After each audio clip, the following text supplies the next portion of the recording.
It's a privilege to be here today and to be involved in such a vital conversation about artificial intelligence and its impact on our lives. When talking about AI, it's important to say, to remember the famous metaphor, which is that the medal has two sides. So the first side is all about the opportunities that AI is going to offer us, which is going to be related to all the areas within the structure of economy: health, education, agriculture, or wherever you wish, mining stuff, energy, everywhere.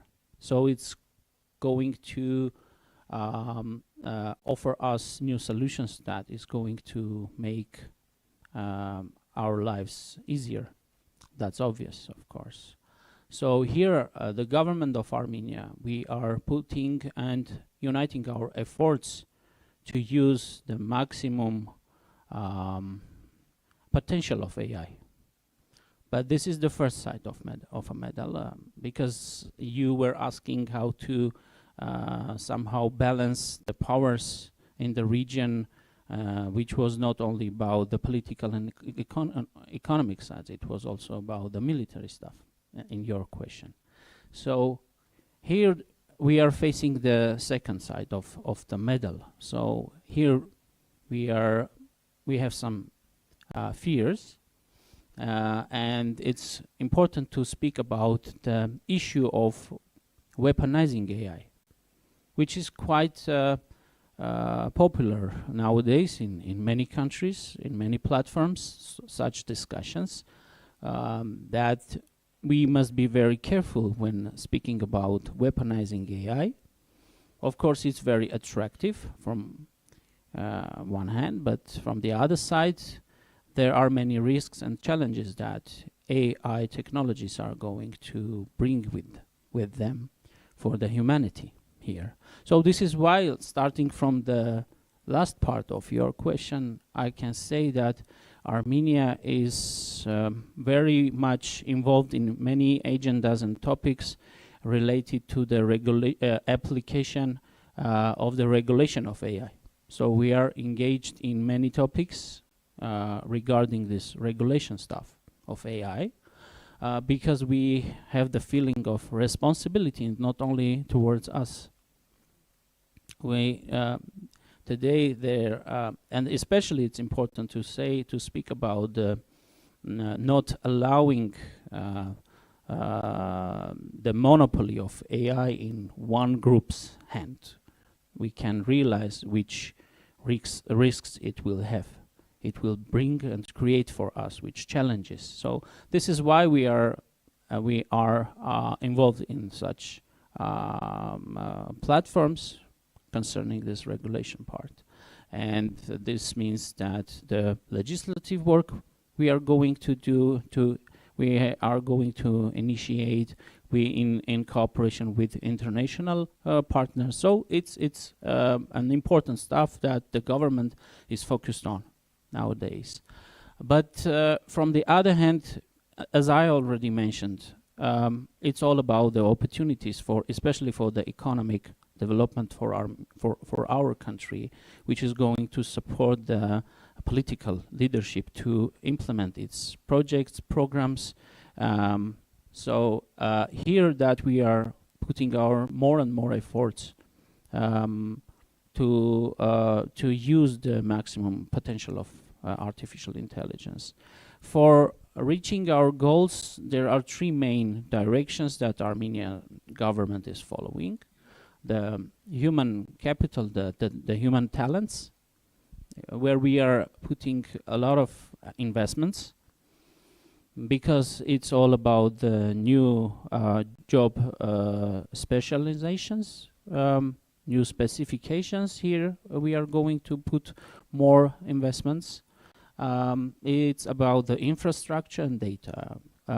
speaking about in the part of infrastructure, I can bring some example. For example, inside the Yerevan State University, we are opening AI, the first AI supercomputing center.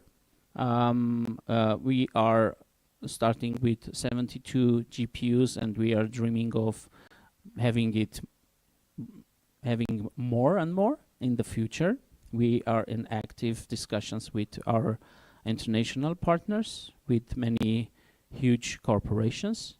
We have already opened another supercomputing center at the engineering city, where the supercomputing center is supporting the machine learning, cloud computing, research in artificial intelligence, in data analysis, in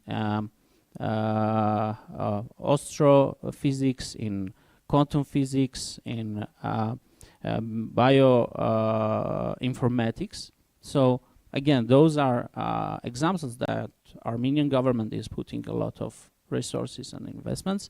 And speaking about that, here again we have some progress. We just finalized the draft law on public information, which is going to improve open data management and access. So trying to sum up, again, this all about the possibilities and new opportunities which Armenia is going to use as much as it is possible, for taking into account our opportunities and limited resources, of course.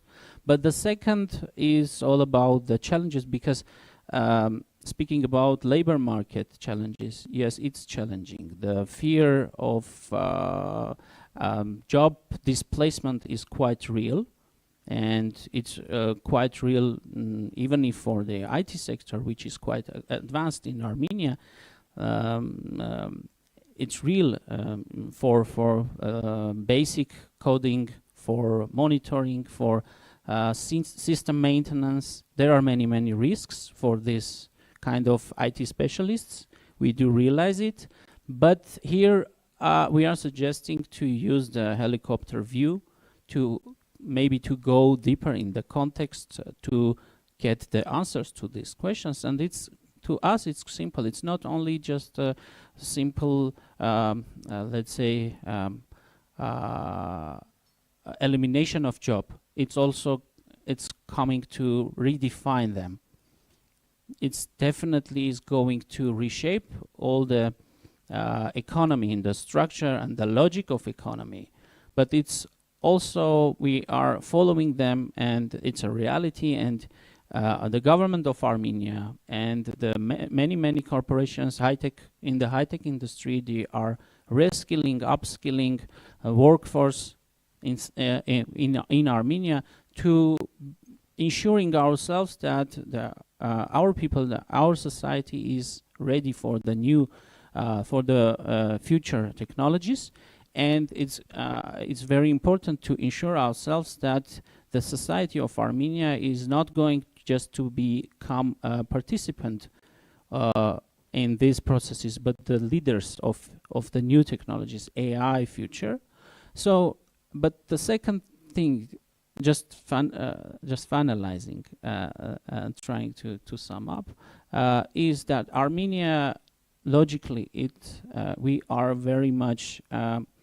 It's about careful consideration and deliberation, because when we speak about defense industry, military industry, as I already mentioned, there are a lot of risks that we are taking into consideration. We have to take into consideration. So here we are kind of, let's say, conservative. Of course, discussing the possibilities of bringing new technologies into military industry, but we have some fears. There are some risks and challenges which are obvious, and we are thinking twice or 10 times more before making important decisions. Thank you.